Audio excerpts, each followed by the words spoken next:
విశాఖ పోలీసులు ఏమంటున్నారు ఈ విషయం మీద చూద్దాం. కర్పూరపు రాహుల్ రెడ్డి కేసుపై దర్యాప్తు కొనసాగుతోందని విశాఖ పోలీసులు చెప్తున్నారు. జూన్ 11న విశాఖ ఎంవీపీ పోలీస్ స్టేషన్ లో బాధితురాలు ఫిర్యాదు చేసింది. ఒక యాప్ ద్వారా రాహుల్ రెడ్డి బాధితురాలకి పరిచయం అయ్యాడు.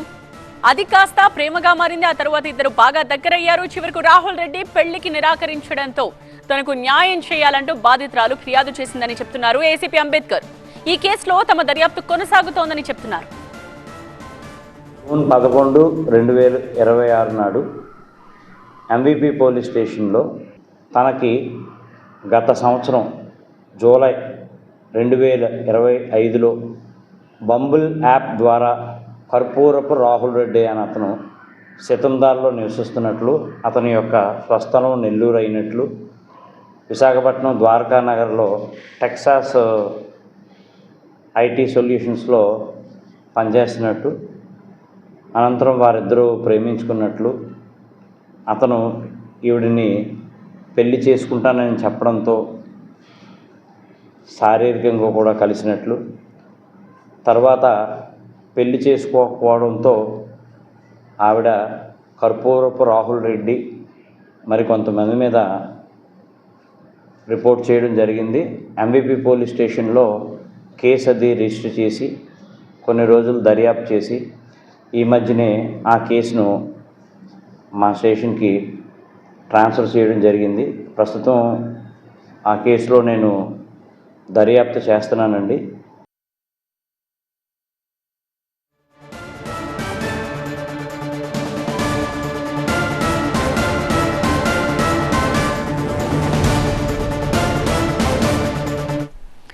ఇదే విషయానికి సంబంధించిన కంప్లీట్ డీటెయిల్స్ తెలుసుకుందాం. మా సీనియర్ కరెస్పాండెంట్ రంజిత్ లైవ్ లో జాయిన్ అవుతున్నారు.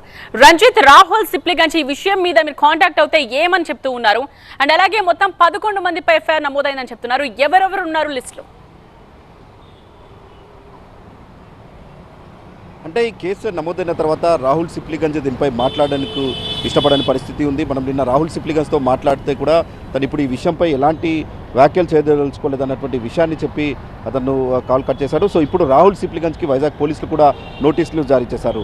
రాహుల్ సిప్లిగంజ్కి సంబంధించిన బామ్మర్ది కర్పూరపు రాహుల్ రెడ్డికి సంబంధించిన విషయంలో రాహుల్ రెడ్డితో పాటు ఇక్కడ రాహుల్ సిప్లిగంజ్తో పాటు వాళ్ళ కుటుంబ సభ్యులంతా కూడా జోక్యం చేసుకొని అక్కడికి వెళ్ళి బెదిరించినట్టు బాధితురాలు ఆరోపణలు చేసింది.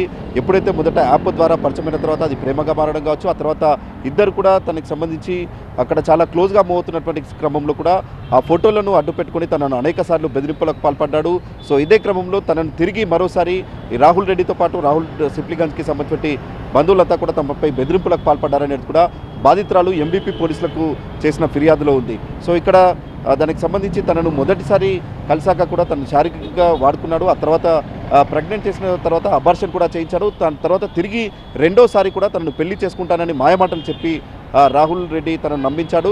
సో రాహుల్ రెడ్డి మాటలను నమ్మి రాహుల్ రెడ్డికి తను క్లోజ్గా మూవ్ అయ్యాను. కానీ రాహుల్ రెడ్డి తనను తిరిగి మోహన్ చాటేయడంతో పాటు తనను రాహుల్ రెడ్డి తిరిగి ఇలాంటి వ్యక్తులను అడ్డు పెట్టుకుని తనపై బెదిరింపులకు పాల్పడ్డనేది కూడా బాధితురాలు ఎంబీపీ పోలీసులకు ఇచ్చినటువంటి ఫిర్యాదులో ఉంది. సో ఈ ఫిర్యాదు ఆధారంగా కూడా ప్రస్తుతం పోలీసులు రాహుల్ సిప్లిగంజ్తో పాటు రాహుల్ రెడ్డి, ఆ తర్వాత వీరికి సంబంధించిన దాదాపు 11 మందిపై కూడా పోలీసులు కేసు నమోదు చేశారు. అందరికీ నోటీసులు జారీ చేశారు విచారణకు హాజరు కావాలని. సో ఇక్కడ ప్రధానంగా బాధితురాలు చెప్తుంది తనకు జనవరి 15వ తేదీ ఒకసారి బెదిరింపులకు పాల్పడ్డారు.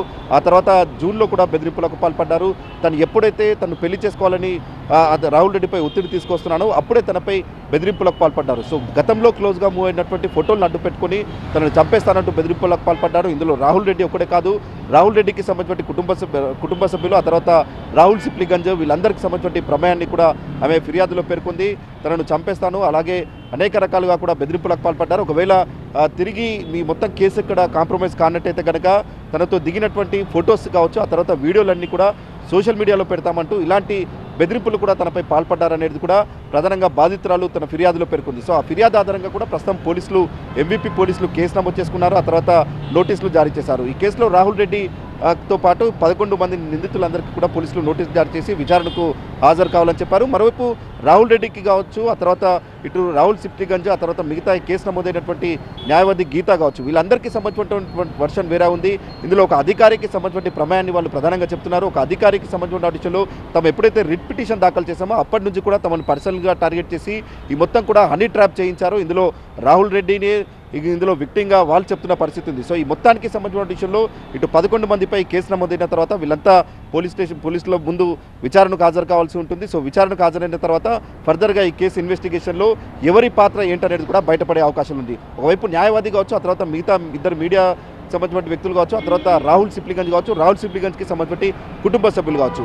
గతంలోనే నోవెటల్కి వెళ్ళారు. సో నోవెటల్లో తమ మధ్య ఒక ఒప్పందం జరిగింది. ఆ ఒప్పందానికి సంబంధించిన వీడియోలు కూడా ఇప్పుడు రాహుల్ సిప్లిగంజ్కి సంబంధించిన న్యాయవాదులు బయటపెడుతున్నారు. సో అక్కడ తమకు ఒక అంగీకారం జరిగిన తర్వాత కూడా తిరిగి ఈ వీడియోలు బయటపెట్టడం వెనుక ఉద్దేశాలు ఏంటనేది కూడా ఇటు రంజిత్ విచారణకి ఎప్పుడు హాజరవ్వాలి అన్న డేట్ ఏమన్నా ఉందా? అంతా కూడా ఒక హనీ ట్రాప్